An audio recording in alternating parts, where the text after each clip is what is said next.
이 땅에 살아가는 모든 인생이, 모든 사람이 하나님께 대하여 꼭 가져야 할 마음이 있다면 그것은 감사입니다.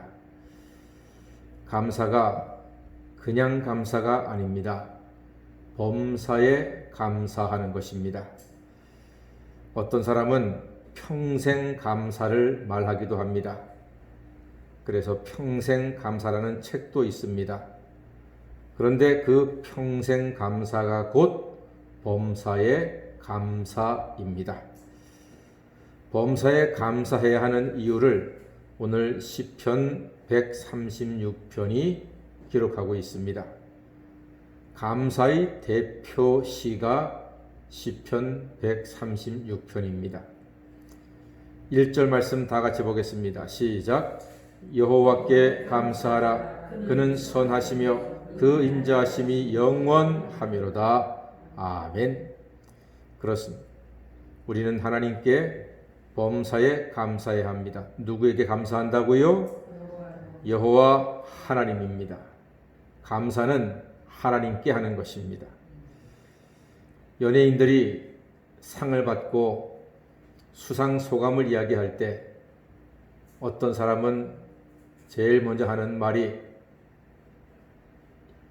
이 상을 주신 하나님께 감사드립니다 하면서 하나님께 영광을 돌립니다. 그거요, 쉬운 게 아닙니다. 그렇게 TV에 나와서 하나님께 먼저 감사합니다 하는 것은 정말로 큰 믿음입니다. 11조를 드리는 것 이상의 큰 믿음입니다. 보통 믿음이 아닌 것입니다. 여러분께서도 언제 어디서나 나에게 좋은 일이 있어도 안 좋은 일이 있어도 범사에 하나님께 감사하시고 영광을 돌리시는 큰 믿음으로 살아가시면 좋겠습니다. 여기 하나님께서 아주 기뻐하실 일입니다. 범사에 감사해야 하는 이유가 무엇일까요? 시편 136편의 노래처럼 처음부터 끝까지 선하시고 인자하신 하나님이 다 해주셨기 때문에 감사해야 하는 것입니다. 먼저 하나님이 온 세상을 창조하셨기에 시인이 감사합니다.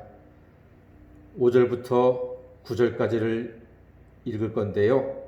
옛날에 이스라엘 구약시대 때 이 시편 136편으로 감사 찬양을 드리는데 예배 인도자가 앞에 감사하라까지 노래하면 우리 회중들께서는 뒤에 그 인자하심이 영원하미로다 하고 합창을 했습니다. 우리 5절부터 9절까지를 그렇게 구약식으로 한번 해보겠습니다. 지혜로 하늘을 지으신 이에게 감사하라. 그 인자하심이 영원하리로다.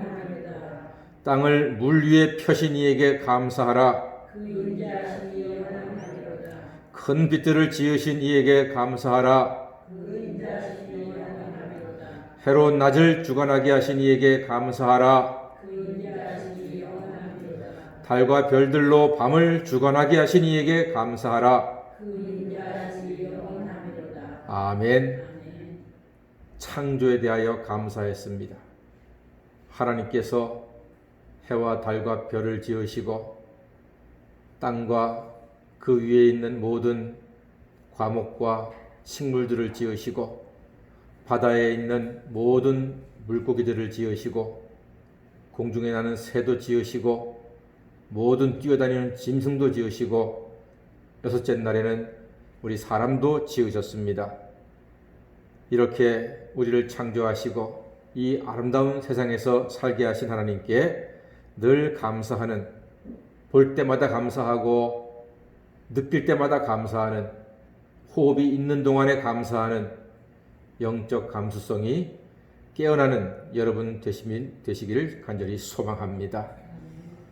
그리고 시인은 이스라엘을 애굽에서 구하시고 광야를 지나 가나안 땅에 들어가게 하심도 오늘 쭉 감사로 찬양하고 있습니다.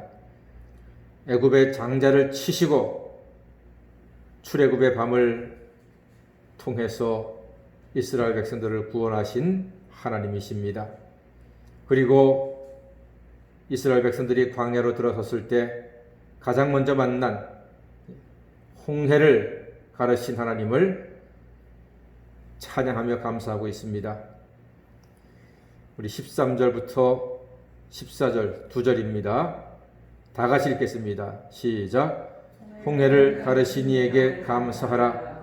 그 인자하심이 영원하미로다. 이스라엘을 그 가운데로 통과하게 하신 이에게 감사하라. 그 인자하심이 영원하미로다.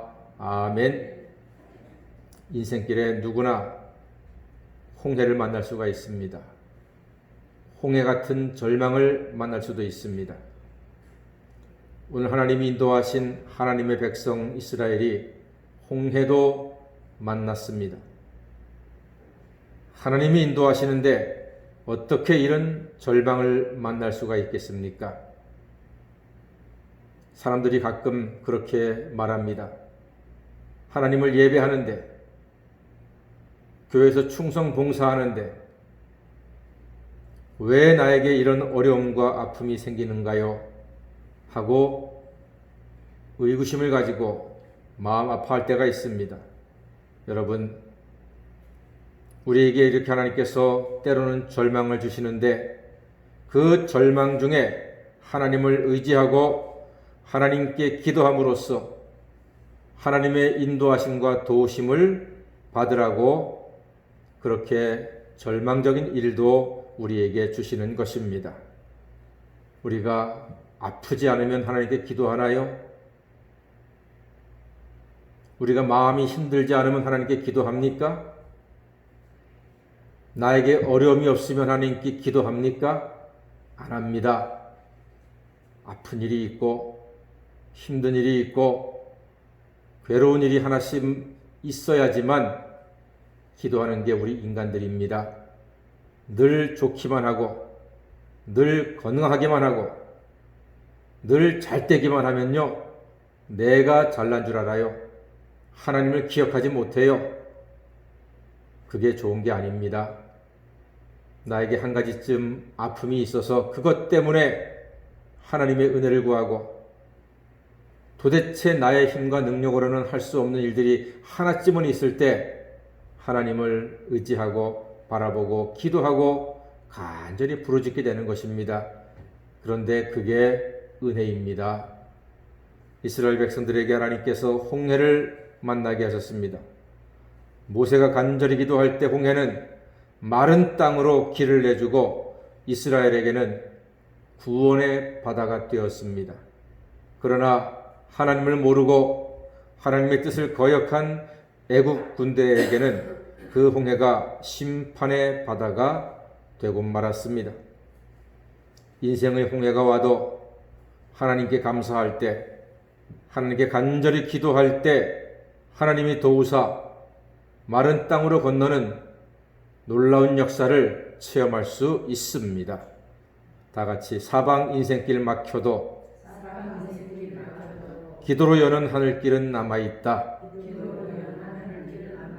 그렇습니다. 홍해가 바로 그런 꽉 막힌, 사방이 꽉 막힌 절망적인 상황이었습니다. 우리 종종 그럴 때 만납니다. 앞으로도 못 가고 뒤로도 못 가고 우측으로도 못 가고 좌측으로도 못 가는 내 인생으로서는 도대체 답이 안 나오는 순간들을 만납니다, 여러분. 그때마다 우리는 인생길이 꽉 막혀 있다고 절망하지 마시고 기도로 여는 하늘길이 남아있음을 기억하시기를 바랍니다. 기도할 때 내가 죽을 줄 알았던 홍해가 세상에 갈라져서 마른 땅으로 건너는 기적 같은 일들을 하나님께서는 하실 수 있습니다. 사람으로서는 할 수 없으되 하나님으로서는 다 하실 수 있습니다. 기도하면 내 짐이 하나님 짐이 되는 것입니다. 기도할 때 절망스러웠던 홍해가 마른 땅으로 길을 내는 이 기적을 체험하고 누리는 기도의 사람 되시기를 간절히 소망합니다. 그리고 마지막에 25절에 보니까요, 먹을 것을 주신 이에게 감사하라고 했습니다. 그렇습니다.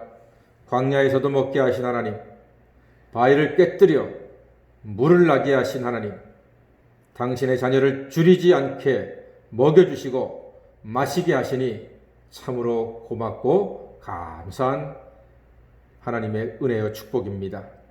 예수 안에서 영의 양식도 풍성히 잡수시고 육의 양식도 넉넉히 공급해 주시는 그 하나님을 기뻐하며 찬양하며 범사에 감사, 평생 감사하시는 하나님 자녀가 되시기를 주님의 이름으로 간절히 축원합니다. 아멘. 기도하겠습니다.